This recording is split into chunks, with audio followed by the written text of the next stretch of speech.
Hello everyone. Happy Tuesday evening.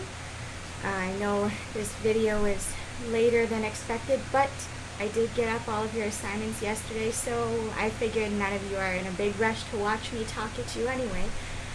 So sometimes I might take my time getting these videos up, but they will always be up by Wednesday at the latest. So hope you're all having a great week so far, that your Labor Day holiday was well spent. My weekend was pretty good. Felt really long. Didn't get too much done that was on my to-do list, but that's what weekends are for, right? To avoid doing what you need to do. So I am working on getting caught up on some of that this week, and I'll tell you about what some of that stuff is later. But I wanted to go over our assignments from last week, give you guys a bunch of praise at how wonderful everything went. I do apologize for the glare on my lenses.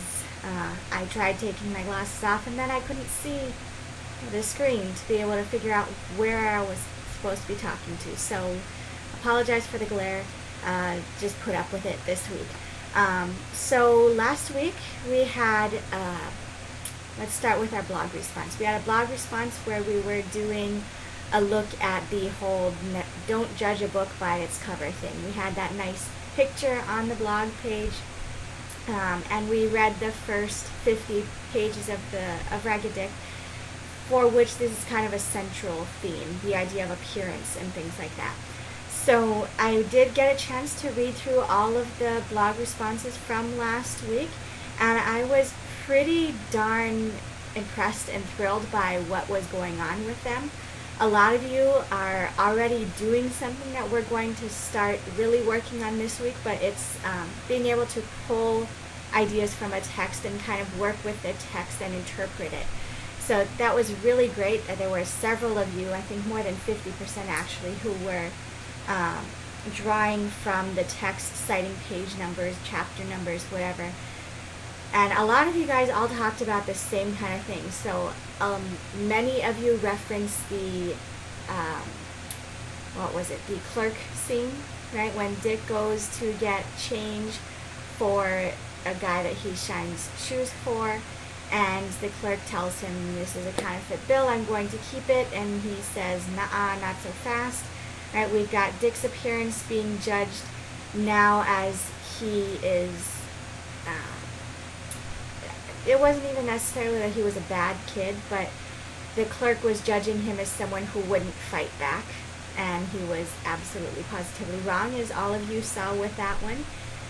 Dick goes and gets the man who he had shined the shoes for, tells him what happens, and drags him back into the shop with him, and they expose the clerk. And so it was twofold in that one. The clerk has a very, you would assume, a very respectable outward appearance. And then his inner character is the complete opposite. He's a liar and essentially a thief.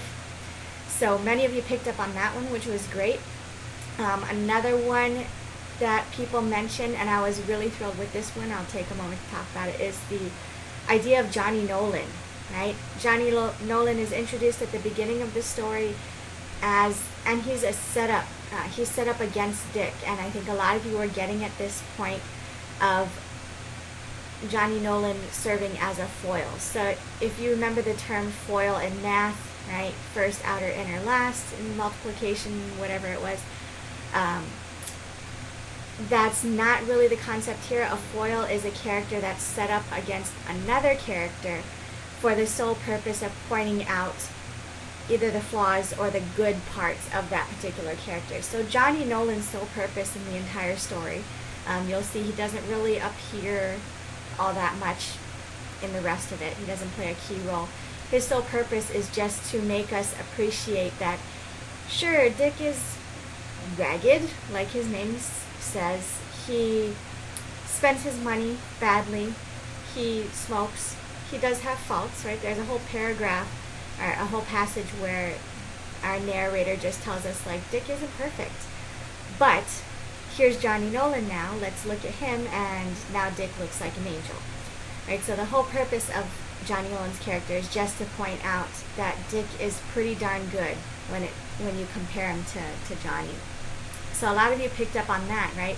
Johnny is the same outward appearance as Dick, but he has a very different character. He's lazy, he's kind of whiny, and you kind of feel bad for him, but I feel bad for you, but I really don't care, because you're not making the effort to improve yourself. He had a good life for a while, and then he gave up on it because he didn't like getting up early or something like that, right? So many of you picked up on the Johnny Nolan setup against Dick thing.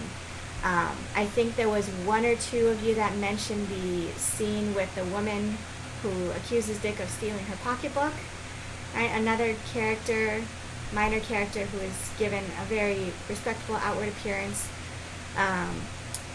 and then she kind of turns out to be a bit of an idiot after, right? Accusing a kid just because she wants to, and it turns out that the joke was on her. She had her pocketbook the whole time, right? So great job on those. Let's see what else I wanted to pull from this. A lot of you too mentioned Frank, and I think Frank is a really interesting character, and only a few of you picked up on this, right? When Frank is first introduced with his uncle, and this was part of the second part of the blog response that I'll talk about in just a second. When Frank and his uncle are introduced, and Dick comes up and says, "Oh, I can give your nephew a tour around the town," there is a slight moment of hesitation there. Maybe not on Mr. Whitney's part, right? He goes on the whole, he has an honest face, think he can be trusted idea. But Frank is hesitant. He says, yeah, he's kind of dirty, kind of ugly. I don't really want to be seen going around town with this guy. And it's not until they change Dick's outward appearance to match his inner character a little more that Frank is like, okay, yeah, I can do this. But then once that is established and he's given the opportunity to see that Dick is a good guy, he takes him under his wing, and he starts encouraging him to improve himself. And then vice versa, Dick helps Frank learn about the city and helps him become a little more street smart. He's very naive. Frank is very naive and can't believe some of the stuff that happens with the swindling and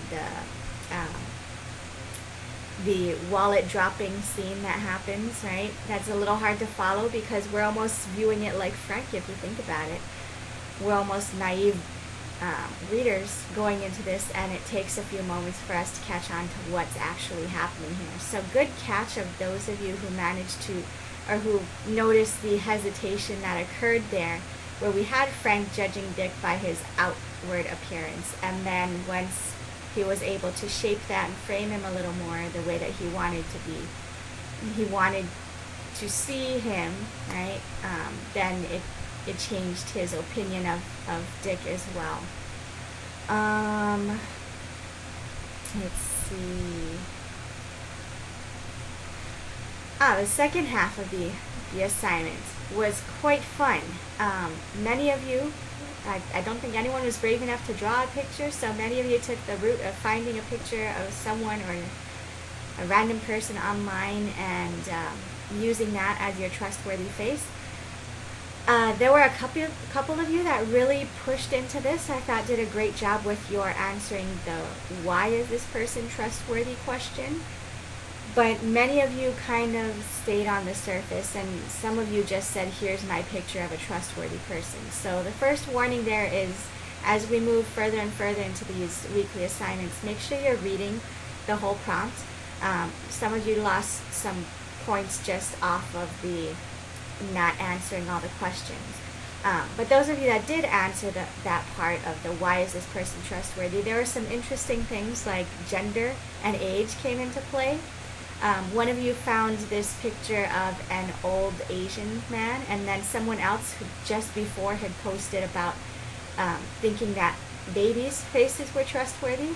So there's this idea of either really young or really old makes you, being really young or being really old makes you trustworthy. So I guess we're all at that point in our lives where we are screwed and have to prove our trustworthiness in other ways. You can't just present yourself and have someone trust you. The other one that came up a lot was a female as trustworthy. And so the idea that a woman is more trustworthy than a man was interesting, especially because, I don't know, lots of times women have that reputation of being gossips and talking behind other people's back, which is definitely not a trustworthy thing. And the stereotype of men is they're very forward and bring up problems with each other or other people right away, not behind their back. So I thought that was really interesting. And then some of you started talking about things other than trustworthiness too. And I'm remembering the Afghan girl picture one of you posted, the famous National Geographic picture. And you talked about how she has like sadness and fear in her face. And we can get so much about someone just through their facial expressions, their demeanor, and the way that their face looks, things that they can't control, right? So I'm going to be posting some links with the video this week to have you thinking even more about the honest face idea. There is a link to a page with one of my favorite shows that also happens to be from National Geographic called Brain Games. They did an episode a few years back on trustworthiness, and they have a whole page that's got some questions where it gives you two people's faces and says choose who you think is more trustworthy, and then gives you a little bit of an explanation there. It's got some other fun facts on that page, so I invite you to click around and feel free to start discussions on the maybe I'll open up discussion on this week's check-in video, but comment on various things, even if it's not something you're being required to do, right? Our website platform is there for you, not just to post your assignments, but it's also free for you to start discussions amongst yourselves with me too. I'm going to start posting comments, not necessarily grade comments, but I like this comment, this thing that you said, or asking you questions. So if you see me start to do it, feel free to do it as well. We need to have some discussion going on here. So that'll be one thing, is the Brain Games page. And then I have another website that has pictures of, I'm looking at it right now, it's quite funny. It's pictures of a face, it's called A Face You Can Trust. And it's two male faces, or actually they're androgynous faces, but they look more male. No hair, but they've got eyebrows, eyes, nose, mouth, and ears. And it analyzes the placement of these things, of these features, and tells you which, on a range, which is more trustworthy, which is less trustworthy. So it's kind of fun to look at those things. Many of these ideas come from a study of phrenology, which was that more the lumps and bumps on someone's skull could tell you about their personality, and they used to use this for prisoners and stuff like that. So you can look up that word, phrenology, and see how it plays into the appearance idea, if at all, right, according to you. Let's see. So another thing with the trustworthiness someone brought up that I thought was interesting was Dick's sense of humor. And many of you talked about not just Dick's face, but how he acted around other people led to his being trustworthy. And then I'm going to call and question you on that one and say, well, how would Mr. Whitney know? He just met the guy right off the street. He didn't get to see him interact with anyone. Okay, so think about things like that. What kind of interactions did he have? How would he have known that Dick was trustworthy? Let's see here. So overall, I was really pleased with the blog responses. Keep those up. And I think on those, everyone had fairly well-developed ones, and you're going to get your grades in the next week, or a few days to a week. For those, and I'm going to try to post comments with the grades, and those will be on Maulima. So as you go and look at your grades, read the comments, and I'll help you figure out, are you getting at what I'm aiming for with these responses, or do you need to put a little more work, a little more effort into them? But most of you at least, well, I think everyone got at least the basic of what I was looking for, so no one scored badly on those. Just FYI, the blog responses and the video responses will be graded on a 10-point scale. And then, of course, the grades are weighted afterwards. So even though each one's only worth 10, altogether, every week of blog response, every week of video response, each is 15% of your grade. Okay, so that's a breakdown there just to explain that. As for the videos, the purpose of the video last week was to get you thinking about the time period at which this was taking place and looking at the author's history, just because it was really quite fascinating. So a lot of you did a pretty good job with these. I added on the video response this week. You're going to note about a good video will have a 5-minute minimum, and most of you, well, yeah, I think generally all of you last week that posted a video got to this 5-minute minimum. A warning though to those of you watching this who didn't do last week's video, there were only 8 out of 14. We started with 20 week 1, got down to 19, 17, 16 or something earlier this week, and now we're down to 14. But 8 out of 14, good for you 8, but the rest of you, you need to be doing these responses, these blogs. They are a pretty good portion of your grade, so if you start missing 1 or 2 here or there, it's going to take a toll. So make sure you're doing those. Those of you that did do your video responses, again, good job, keep it up. Let's see. A lot of you touched on the religious background, where the father had been a preacher, a pastor, and then Alger himself had that really interesting history where he worked at a church and then had been accused of molestation. That was never proven true or false, so we still don't know. And then the idea that he then wrote his works as a guidebook to young boys that he had an interesting fascination with, apparently. And this came from Natasha's video post, where he wrote his works to save the young and atone for his sins. So the mistakes he made in his life really influenced his writing.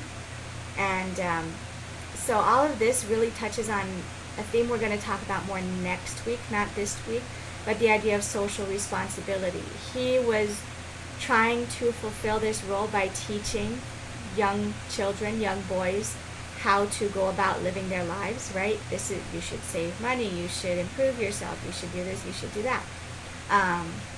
And then, where was I going with this? And then we have Frank, who's teaching other kids, teaching Dick how to improve himself. So he had this idea of, let's teach these boys what to do. And he wrote Ragged Dick and many of his other stories as a kind of moral handbook or guidebook, if you might say.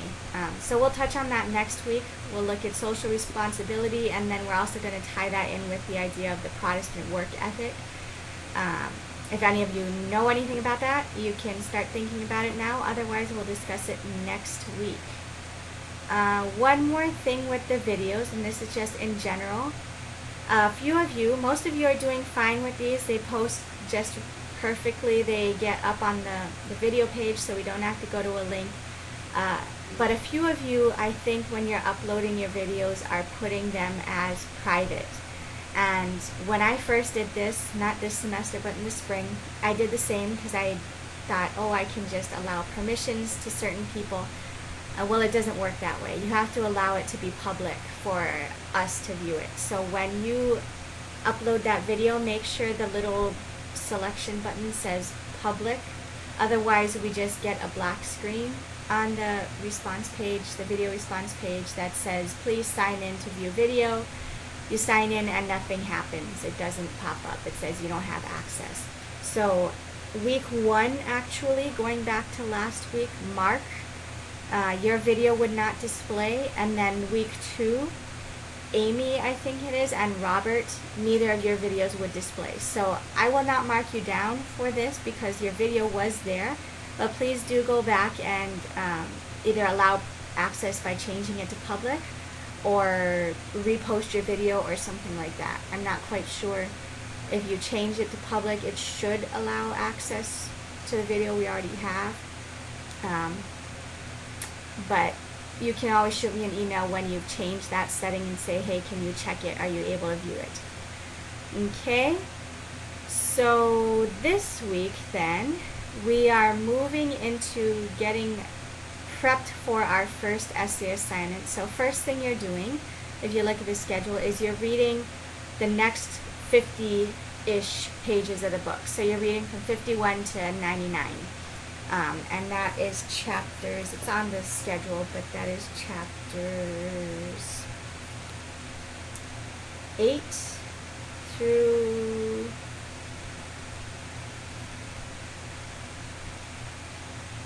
14. I think it's chapters 8 through 14 for those of you reading the e-text. Double check on that on the schedule.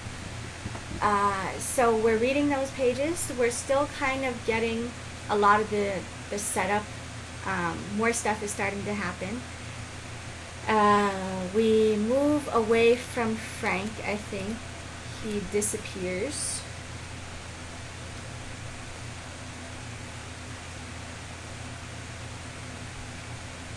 Yes, Frank takes off. He's no longer with us by the end of these pages. Spoiler alert. So you'll see some new characters enter. Some old ones pop back in for a little bit. So keep reading. It's many of you said this book is pretty enjoyable. It's the reason I start with it. It's a quick read. It's not hard to understand most of it, and it's kind of fun, right? We talked in the video last week about Alger being pretty formulaic, so makes his reading his works pretty easy to read. For the video then, we're exploring another theme, not the one we'll leave for next week. We're going to explore the theme of coming of age. So one thing to note, even though your stuff was up yesterday, I noticed preparing for filming this video that the schedule page still had the title for the old video response, last week's video response there. So I changed it, just the title, nothing spectacular going on if you are checking there. So we're looking at the coming of age theme, and I ask you to think about not Ragged Dick first, but any film or novel that you have read or watched or read, and it doesn't have to be recent, but a film or novel where the main character goes through a coming of age story, how they develop, what are some of the stages that they go through, right? If the stages aren't going to have official names, so give them names. Be like, first stage is preteen angst. Second stage is teen angst. Third stage is adult responsibility, something like that. So name the stages, not stage 1, stage 2, stage 3, but name each stage. And then while you're doing that too, you're likely going to be giving us a summary of the film. So I would say choose something. It doesn't have to be something everyone's seen, but if it is, like Harry Potter or something, you can give a briefer summary than if it was some abstract movie. Like I always reference Memento because no one's ever seen it. But something that everyone knows, you can give less background on than if it's something that's older. You might need to explain more. So you're going to talk about your film or book, talk about the stages of development. So it has to have a young character in it is the one requirement, and then what stages are they going through. And then I ask, how do these stages change when the character is missing, has lost a parent or parents, right? One or both. And then from there you make the comparison to Ragged Dick, who is one of these characters. And what stages do you see him going through? Are they similar, different to the film or the novel you discussed for the first part of the prompt? And then explain from there Ragged Dick's development. So we're doing exploration of themes. We're going to try to do a different one every week until we get through with this book. Your blog response is prepping us, like I was saying earlier, for our very first essay. I mentioned in the syllabus that it's a passage explication for that first essay. And again, a lot of you were doing this in your blogs already last week, which was great. So there's a whole nice long, essentially like a handout there for you on the week 3 blog page, where I break down what an explication is and give you some examples and things like that. So please do read through that. It's going to be really helpful as you start working towards this first essay. But a quick summary: if you've written a literary analysis, a passage explication is super similar. It's essentially the same thing, except in a lit analysis. Number 1, you're usually analyzing poetry in a literary analysis. And number 2 is a literary analysis tries to tackle an entire work, an entire poem, an entire piece of fiction. An explication is focused on a specific passage. You might do an entire poem in an explication too, but you're going to be focusing on more specific things. So if you look at the blog page, I give you an example of the Central Park passage from, I think it's in part of this week's readings. So the first thing you're going to do is summarize the passage. So in that Central Park passage, Dick and Frank are on their tour of the city. Frank wants to see Central Park, but when they get there, it's under construction. And Frank's reaction is kind of, it's ugly. I don't really want to see this. And Dick is, very practical. Well, it's under construction. It'll look better when it's finished, Just don't be so snotty about it. And then Frank is like, well, I've seen enough. Let's move on. So and then the next part of the explication is going to be discussing not the plot, but what the significance of that passage is.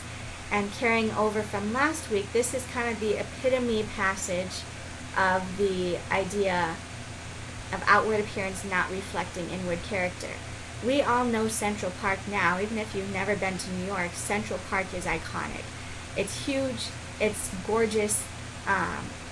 It's not a place generally you're going to go to, but it's a nice place, right? It's famous all over the world. For Frank, it wasn't there yet, and he couldn't see past that. He couldn't see this has lots of potential, this is great. And it's interesting that's set up against his view of Dick at this point, where he's encouraging him, you have potential, you have room to grow. You don't look like much now, but you will later. So it goes off of that theme of the appearance and outward appearance, inner character theme. And then the third step would be to connect, right? Connect your passage to the larger theme, which I just did there for you. So you can look at a written version of what I just did verbally there. It's much more well articulated than what I just gave you.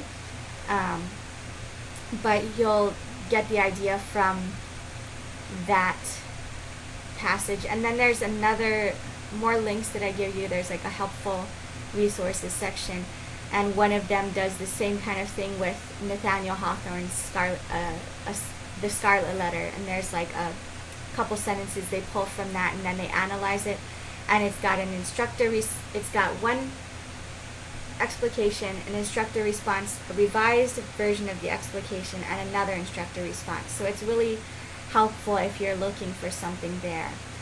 So this is getting us to the point of our first essay, which that assignment will come to you next week. And that is mentioned in the blog response too.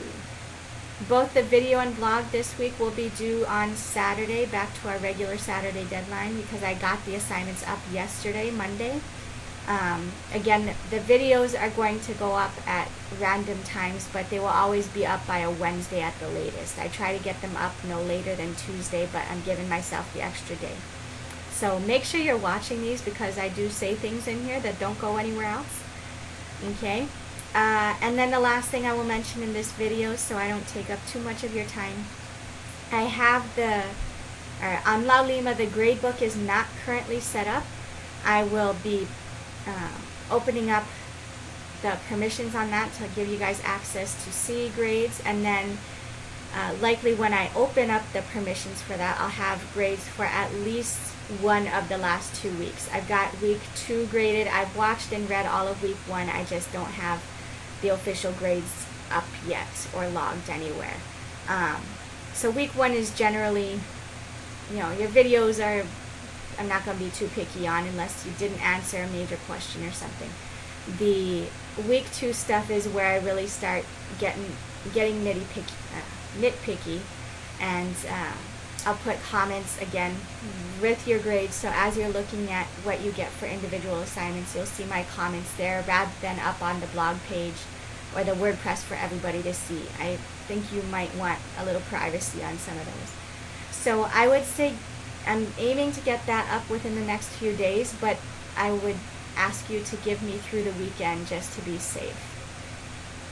So I think that is all I have for you this week. Again, I appreciate everyone's patience with my videos. I hope you enjoy watching these. And one more thing with your own video responses. I always write up a script, a very loose script of sorts, things that I want to comment on and stuff like that. So if you think that when you're doing your own video responses, this is awkward, I have a hard time, I mumble too much, I don't stay focused, I would highly encourage you to do the same thing. Type up whatever it is you want to say, and you are welcome to film yourself reading your script right off of your computer screen or print it on a paper or whatever it may be. But use whatever strategies to help you get more comfortable with your video responses. It seems like people were pretty okay with them this week or this past week, but a few of you were like me and you're trying to follow things with the articles last week, trying to find things at the same time. So it might help to be more organized, have a bit of prep work ahead of time. It'll make it less stressful and easier to film your videos. Alright, so I think that's all I've got for you. Have a great rest of your week. I really look forward to seeing where we head off with these first... Sorry, I've just realized with the passage explication, I never finished telling you what you're doing. So one more thing, with the passage explication, you are looking for another passage from the book, not the Central Park passage, not the, not any passage you discussed last week in your blog responses. Anything else from chapter 1 through wherever we're at right now. Wherever I say we're at. Pages 1 through 99. Anywhere in there. Okay, so discuss those and go through your passage explication. Alright, so I think that's all I got to say. I will see you all on the videos this weekend, and I'll get my video up next week, hopefully on a Monday this time. Have a great rest of your week, a good night. See you next time.